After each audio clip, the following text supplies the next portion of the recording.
Today we're going to look at happiness across countries and how it varies considering age and income. First, we'll take a look at the United States and their cultural and consumption patterns. Cultural traits in the United States include an emphasis on individualism, materialism, and a consumer-driven society where personal success, wealth, and lifestyle status matter. There is also a high focus on personal achievement rather than collective well-being. Some important consumer traits to keep in mind are the post-war consumerism, where an economic boom led to high spending on homes, cars, and household items. The idea of patriotic spending, where buying more was seen as supporting the American way of life. And material and individualism, where success and happiness are often linked to owning more. Things Americans experience as part of their culture include stress, anxiety, loneliness, and even hate. In the United States, there's a high consumption of goods and services with a lot of online shopping, fast fashion, and retail therapy. Social media plays a heavy influence in purchasing decisions in the United States, where approximately 70% of the U.S. GDP relies on consumption. Next, we'll look at the United Kingdom and their cultural and consumption patterns. Cultural traits in the United Kingdom include a class-conscious society where traditions and modern influence shape the culture, ethical consumption, where there's a growing preference for sustainable and socially responsible brands, and the leisure and social experience, where there is more focus on quality of life rather than materialism. Cultural patterns include online shopping, the sustainability movement, and socioeconomic influence, where spending habits vary significantly across classes. The United Kingdom's happiness and consumption impact.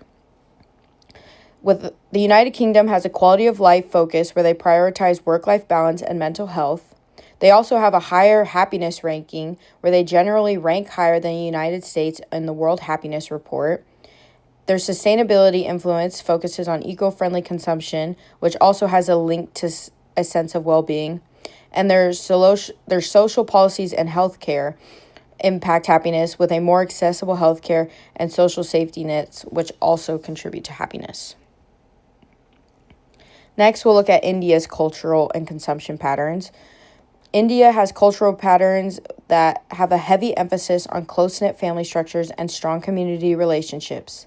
India has a long-standing tradition of religion and spirituality and is known for practicing meditation, yoga, and rituals, all which promote well-being and happiness. Consumption in India is heavily impacted by economic inequality, where wealthy populations have higher consumption levels while rural areas face poverty and lack of basic necessities. Finally, we'll look at South Korea's cultural and consumption patterns. In South Korea, culture emphasizes family and societal harmony, while lately there has been a growing emphasis on individual achievement and success, leading to higher stress and pressure to live up to expectations. Consumption in South Korea focuses on luxury goods. However, there is still income inequality in South Korea, creating disparities in the economy, which can contribute to unhappiness and anxiety. South Korea, India, and the United Kingdom and the United States each have distinct cultural identities shaped by their histories, values, and social structures. South Korea and India both largely collectivist societies where group harmony, family loyalty, and community connections play central roles in people's lives. In contrast, the United Kingdom and the United States are more individualistic, with a strong emphasis on personal autonomy and individual rights, particularly the U.S., where independence and self-achievement are core cultural values.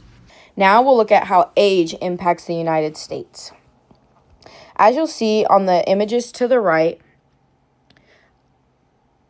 as age increases, happiness also increases in the United States, with Gen Z being the unhappiness age group in the United States. These low levels of happiness in the younger generations can be associated with loneliness, fear of physical health, and financial economic worries and lower levels of mental health. These things can be contributed to the fact that this data was collected post-pandemic.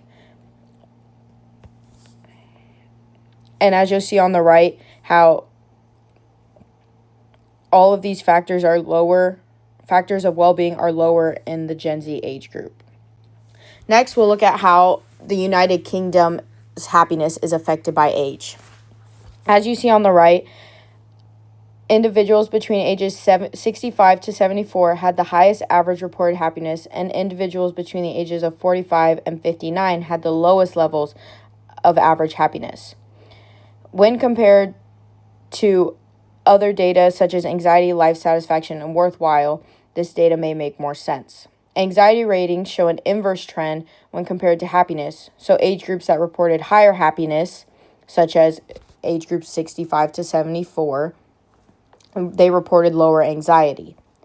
Life satisfaction and worthwhile ratings show almost identical trends, with groups that report higher happiness, they also report higher life satisfaction and worthwhile. More research suggests that younger age groups 65 to 79 reported happiness could be linked to more free time to do things they enjoy. The dip around ages 45 to 59 could be due to struggles of managing children, caring for parents, and balancing work, and that the decline in happiness started at 80 could be due to declining health and increased loneliness. When it comes to happiness in India, I found that the level of happiness tends to rise the older you are. India, being one of the world's largest elderly populations, reports that people born before 1965 are happier than people born later, which is also known as millennials. The cause of this seems to come from a lack of educational and personal help for younger people in India. The graph below represents the connection between the age of people in India and their levels of happiness.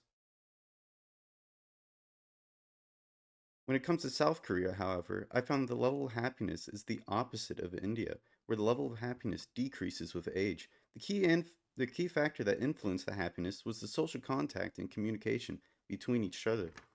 Since the internet is now the main way for people to connect with each other, older groups tend to struggle to gather with others, resulting in lower levels of happiness. The graph below shows how older people have a lower life satisfaction than younger South Koreans. Looking at how age impacts happiness across the United States, United Kingdom, India, and South Korea, there are some noticeable patterns, but they are not all the same. In the US, studies from 2022 show that younger people, especially Gen Z, which ranges from age 18 to 25, report the lowest levels of happiness, well-being, and financial security. A lot of this seems to be tied to stress from the pandemic, economic worries, loneliness, and mental health struggles. India shows a similar trend. Older people tend to be happier, while younger generations report lower happiness, possibly due to limited access to education and mental health support. On the flip side, South Korea has a different pattern, where younger adults, 19 to 44, are actually happier than the older ones. The drop in happiness among older Koreans may be due to the lack of social connection, especially since much of the socializing now happens online, which can leave older people feeling isolated. The UK shows a bit of U-shaped curve, where happiness is highest between ages of 65 to 74 and dips from people aged 45 to 59. Likely because of work stress, caregiving responsibilities, and just life pressures. Older adults in the UK also tend to feel more satisfied with life and less anxious. Overall, while young people across the country struggle with happiness, South Korea is the exception, showing that cultural and social factors really shape how age affects well-being. The effect of income on happiness varies by region within the United States. In regions like the West North Central and the West South Central areas, positive emotions associated with income plateau at around $54,000 per year. In contrast, in the East North Central region, the higher incomes up to $120,000 per year are required to achieve similar levels of positive emotions. These variations suggest that regional factors, such as the cost of living and cultural differences, influence the income happiness relationship. Earning a good income in the UK contributes to happiness, especially when it provides financial security and stability. However, one basic needs are met factors such as job satisfaction, work life balance, and relative income compared to peers become more important than absolute salary figures. Ensuring a sustainable and fulfilling career path is essential for long term happiness.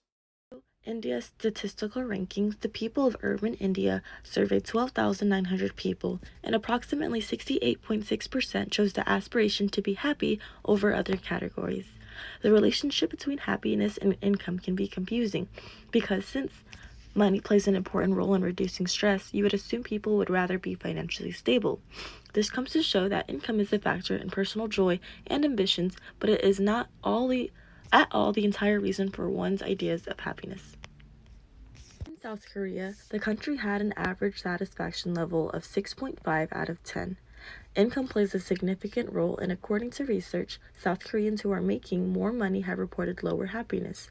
Due to the high cost of living and intense work culture, individuals find it hard to keep up and are often overworked and exhausted. Income levels vary significantly across the United States, United Kingdom, India, and South Korea. And while higher income generally contributes to better living standards, it does not always correlate directly with higher happiness. The United States boasts the highest average income and GDP per capita, yet its levels of happiness are often tempered by income inequality, high healthcare costs, and work-related stress. The United Kingdom, with slightly lower income levels, tend to report higher happiness due to strong social and safety nets, universal healthcare, and a better work-life balance. In contrast, India has the lowest income among the four, but cultural factors like strong family ties, community support often sustain subjective well-being even amid economic hardship. South Korea, though economically advanced, faces challenges such as intense academic and work pressure, which often overshadow the benefits of a solid income and infrastructure. Ultimately, while income is important for meeting basic needs, long-term happiness is more deeply influenced by factors like social support, mental health, work-life balance, and a sense of purpose.